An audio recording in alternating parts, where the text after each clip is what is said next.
Bizayat. 74 anos. Rádio Clube.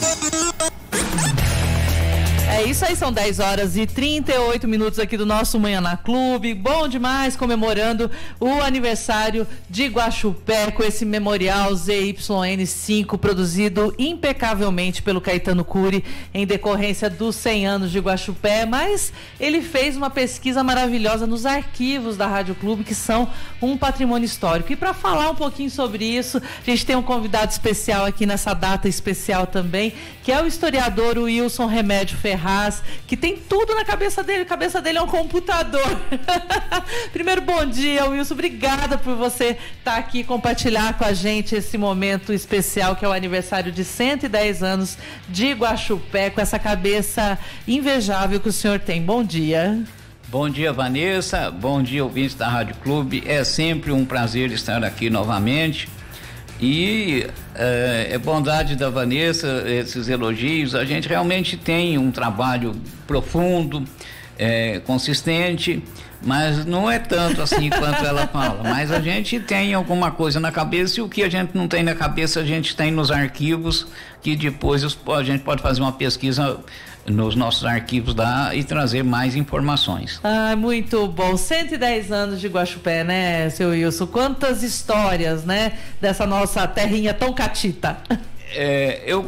Eu sempre digo o seguinte: são 110 anos de emancipação político-administrativa, mas na verdade são 185 anos de história, porque esse período, desde a formação do Arraial até a emancipação política, é um período talvez até mais importante, porque se não fosse aquele trabalho numa época difícil, sem recursos, não se teria conseguido os grandes melhoramentos para que se conseguisse a emancipação política administrativa.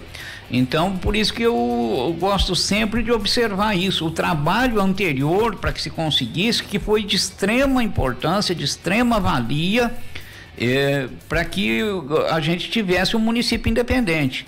Então, na verdade, são 185 anos. Esses 75 anos anteriores foram fundamentais na história. Uhum. E hoje a gente comemora, dia 1º de junho, estava aqui conversando com o senhor, a gente comemora o dia da imprensa, né? E a imprensa é uma peça fundamental para registrar a história, não é? Rádio Clube, Folha do Povo, Correio do Oeste, dentre tantos outros veículos de comunicação. O que seria da gente sem essas memórias aqui desse dia que o Chacrinha esteve em Guaxupé, se a Clube não tivesse isso arquivado? Realmente o trabalho da imprensa é fundamental, fica registrado ao longo dos anos todos os detalhes, e eu tive a grata satisfação de colaborar na Folha do Povo, principalmente de 2007 até 2012, e conheço aqueles arquivos a fundo, em minúcias. O comendador, o saudoso comendador Sebastião de Sá, seu Zizinho, fez um trabalho excepcional, com um capricho, com as publicações em detalhes, e que ficaram gravadas nos arquivos. E eu aprendi muito com o seu Zizinho com relação às matérias, que eu procuro reportar os fatos nas minhas publicações, nas matérias jornalísticas, com o máximo de detalhes possível. Então isso é muito importante. Os arquivos da Rádio Clube são, assim, matérias vivas, porque você tem uma gravação com a voz das pessoas na época, então traz, além de tudo, uma emoção muito grande. E a gente que é mais velho, que conviveu, a Rádio Clube com 74 anos. 74. E eu com 65, quer dizer, a diferença não é tão grande, a gente conviveu lado a lado. Então, quando a gente ouve principalmente essas gravações, aquilo parece que volta na memória da gente. É um saudosismo muito bom, muito agradável, né? E o que o senhor diz desse encontro do Chacrinha com o Nabizayat, hein? Era até assim curioso. O senhor Nabil, uma pessoa assim, de uma postura, vamos dizer, super elegante, né? Elegante, com uma ética, com um posicionamento assim, Para aquela época, na década de 1970, o Chacrinha já, assim, irreverente, com as chacretes, com aquelas vestimentas, para a época, vamos assim dizer, era uma novidade, né? Quer dizer, aquilo parece que ia ser difícil a gente imaginar que o Sonabi, com toda aquela educação, com aquela ética que ele sempre teve, uma educação, e o Chacrinha com aquelas inovações daquela época, mas felizmente saiu muito bem o Sonabi, com a sua grande capacidade, soube contornar aquela situação. E eu jamais vi em Guaxupé, em toda a minha vida, um movimento com tanta gente.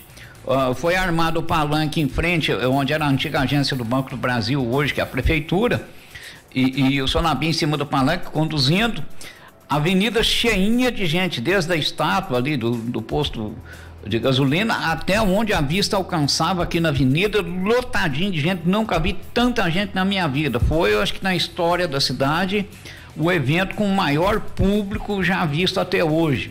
Então foi um fato assim marcante mesmo na história e que ficou. Como a gente fala, essa questão dos valores que foram na década de 70, essa mudança que houve de comportamento, de tudo, porque os trajes das chacretes na época era assim considerado indecente, vamos assim dizer, para aquela época. Hoje as coisas já mudaram. Então é um fato muito marcante na história e que ficou registrado na nossa memória e felizmente nos arquivos da Rádio Clube. Coisa boa, né? O senhor contou até um fato que um senhor subiu no palco para dançar com as chacretes, que foi super divertido e que isso tá na memória de muita gente, né? Realmente, no final do show, o Chacrinha convidou, se alguém queria ir lá dançar com as chacretes.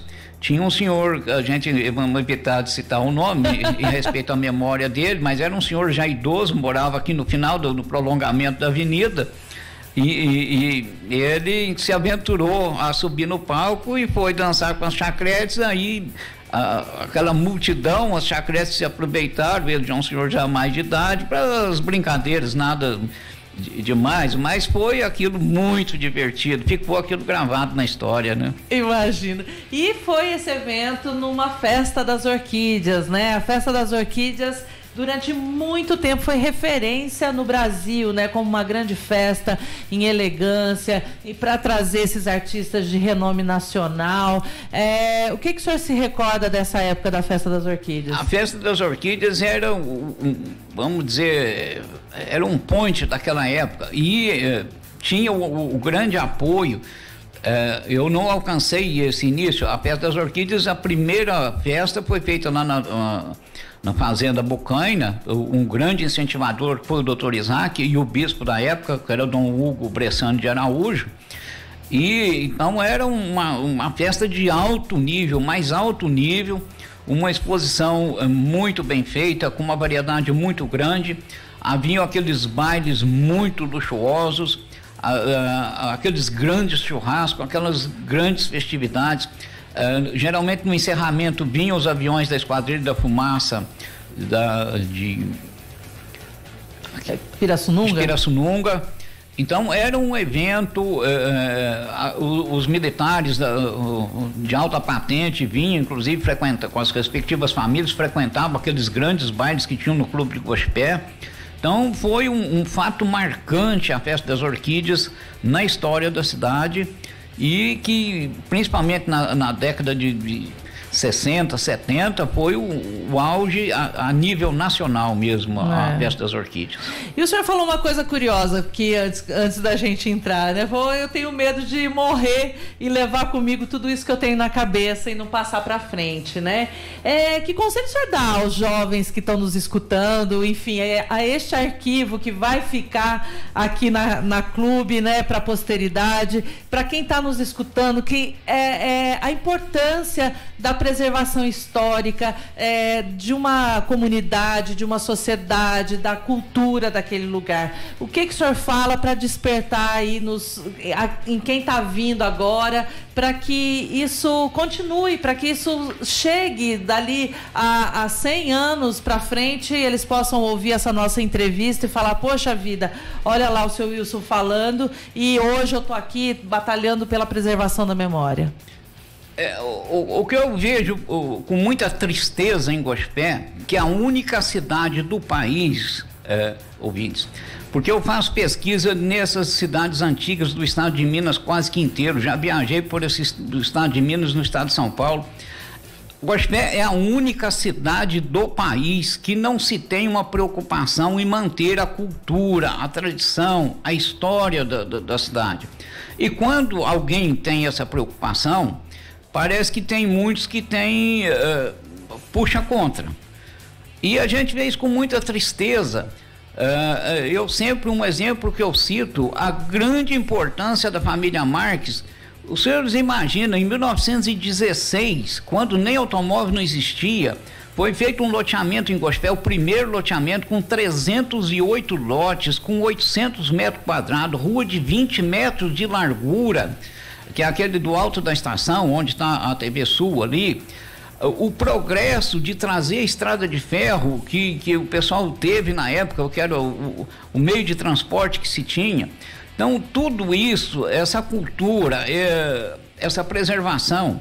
Infelizmente, nós tivemos um incêndio na prefeitura e na Câmara Municipal no dia 5 de maio de 1945, que foi destruído toda a documentação das duas casas. Por tudo que eu já fiz com todos os prefeitos, ex-prefeitos, atual prefeito, atual presidente da Câmara e ex-presidente da Câmara, nenhum deles teve a intenção de restaurar.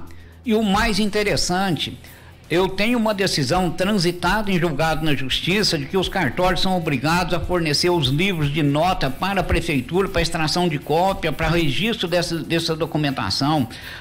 Como volto a falar, os arquivos dos jornais antigos com as publicações das leis desde 2012, que queimou na prefeitura, mas que os jornais têm. Isso tudo poderia ser recuperado, inclusive com as matérias na época, falando, por exemplo, da abertura da Avenida Conde Ribeiro do Vale, construção das primeiras escolas, da vida, enfim. Isso tudo podia ser restaurado com um custo muito barato. Hoje você escaneia isso, o custo é praticamente mínimo. Então é preciso criar em Gospé uma cultura da preservação da memória histórica, seja através dos prédios antigos, das matérias publicadas, dos documentos oficiais. E isso é uma luta que eu tenho comigo e gostaria de que os mais jovens pensassem nisso.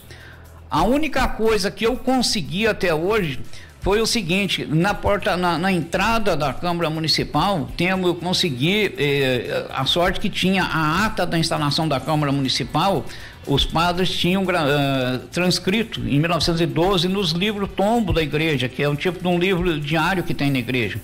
Na época, pedimos autorização, o padre Reginaldo autorizou que escaneasse, o padre fez uma certidão no computador e foi feita aquela placa alusiva que está lá na entrada da Câmara, com a cópia da primeira ata. E consegui também, no tempo do Roberto Luciano, de que a gente, o cemitério lá da Praça da Saudade, que foi feito pela Igreja Católica, também a documentação que tinha, escaneamos, e a cópia da lei que deu a denominação de cemitério Luiz Esmarjás. Então isso foi o pouco que eu consegui. Agora eu devo agradecer imensamente ao doutor Marco Antônio Alves, o nosso presidente da Ordem dos Advogados, que tem feito me ajudado muito, mas ajudado muito. Tanto é que conseguimos a publicação através da Ordem dos Advogados de um livro contando a história da comarca, com um trabalho que eu fiz minucioso desde 1717 até 2016.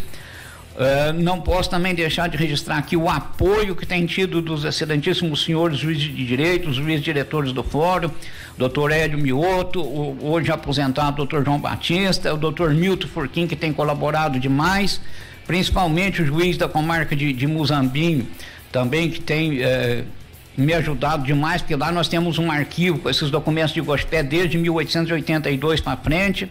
Então, a gente vê que por parte, por exemplo, do judiciário, a gente tem um apoio muito grande, mas infelizmente da parte do executivo, do legislativo, era preciso que criar essa vontade política de preservar a cultura, de preservar a história, para que fique para a posteridade essa história, a dificuldade que havia no passado e que conseguiu, porque se nós temos muita coisa que nós temos hoje, foi à custa de muita pesquisa, né? de gente lá no passado, quando não se tinha tecnologia, não se tinha transporte.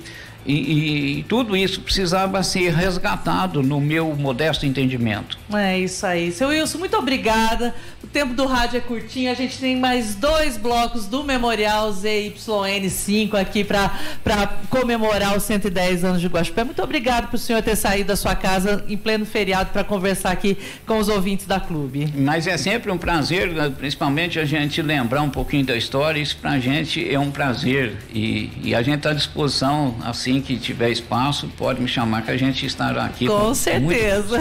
Até a próxima. E fique aqui com a gente no Manhã na Clube, daqui a pouquinho, segundo bloco do Memorial ZYN5. Clube FM.